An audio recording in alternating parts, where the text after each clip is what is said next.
Start the show with welcome to the show. If you're catching us on the third episode, thank you very much. You like that tone? Thank you.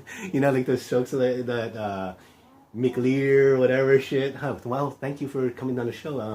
So what do you think about the 27 people that died? And it's like, oh, you know, in the normal life, like shit, 27 people died.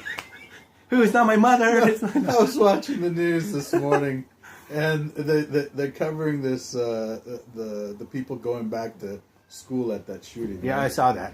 And there's they're interviewing this guy who's normally drops off 2 children at school, right? And today he only drops off 1. Right? They caught that guy. Huh? They caught one of the guys that, you know, obviously had some tragedy. Yeah. So anyway, they're interviewing him, and the most inane and stupid question comes out of the reporter's, mouth, going, "How did that feel?" Oh, I don't know. You tell me how that felt. Yeah. Your daughter died. Yeah. What's he supposed to say to that? That's why I wouldn't go on camera. You know what I mean? It's sort of like I would just say a few words and just like, I've had enough, I've always feigned when the news asks to have me on TV, because this happened to the fish like twice in my life, and they edit you sometimes, Yeah. But,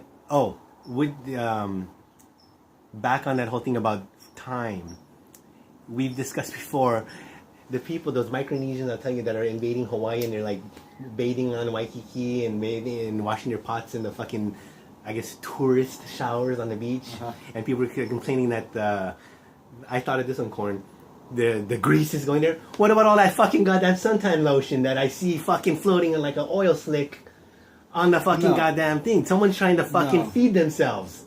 Fuck Hawaii, okay?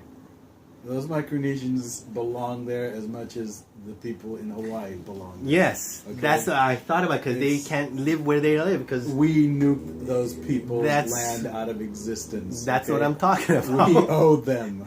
Let them do what they usually do here. Mikasa is su casa, motherfuckers. That should be the way we treat those people, because their situation is our fault.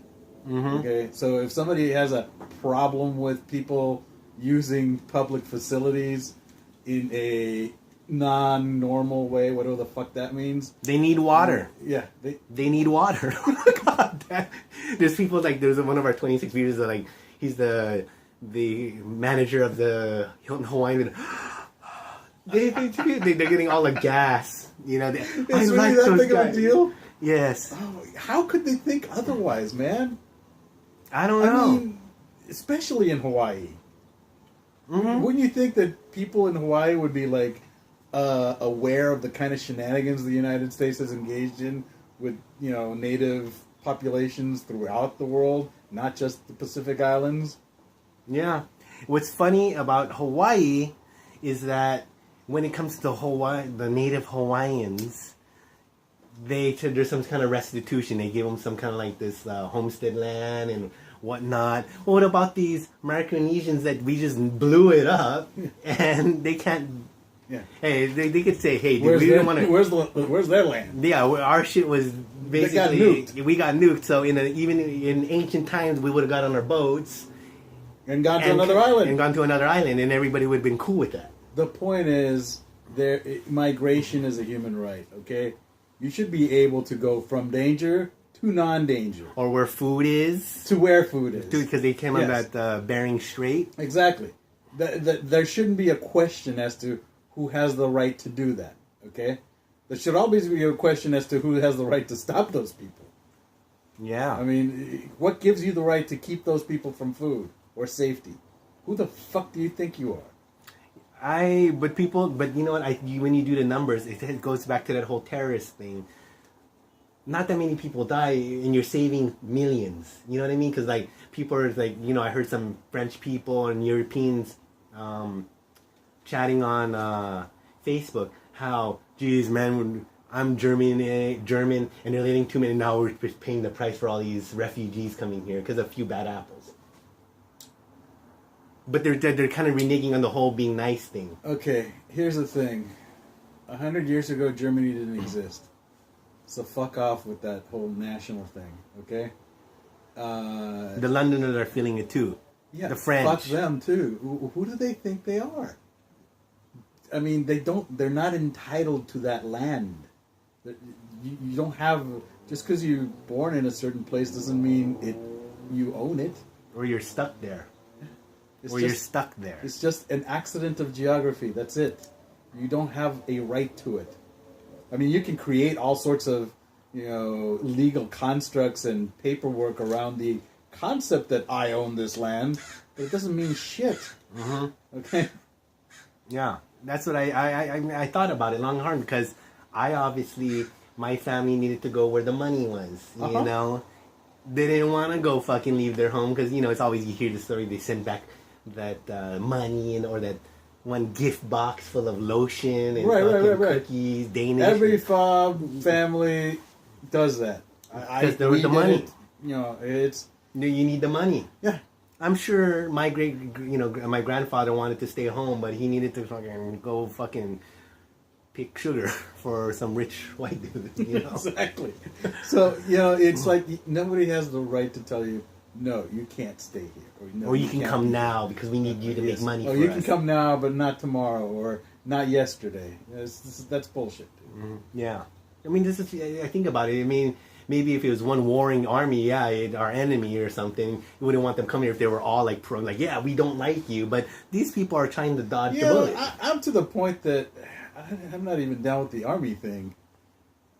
It's like, nah, unless you personally are going to shoot at me, I'm not going to shoot at you. Exactly. I don't care what uniform you're wearing, whatever. It's all just costuming anyway. I don't like the idea of dying in a gunshot or a car accident, but it's the dangers we live in, If something happens to you, it's like you said, it is what it is. We're all gonna buy it someday. Yeah. At some hour. Crazy. Oh man. Oh, speaking of which, how come you didn't go to up north today? And where's homegirl? Funeral arrangements. Oh, there's gonna be a funeral? Yeah. Really? Yeah. When? Next week. So all the families kind of getting together. Yeah. We're at the here. When? Now? Tuesday. Oh no! I mean today, where they're at. Today they're just handling. I mean mortuary shit. They have to go to mortuary shit. Oh, so you're gonna have to go. Well, that's where they went. Yeah. We actually went, me and the fish woman, to my buddy's memorial. Yeah. The one that that had the cancer. It was a nice thing because he was a tough guy. I have to give him props. Tough guy. He fought it to the end. You know what I mean, kind of thing. But but did his hobbies up until the last week. He was dying, but he still came to do what he liked to do, and it was a sad thing.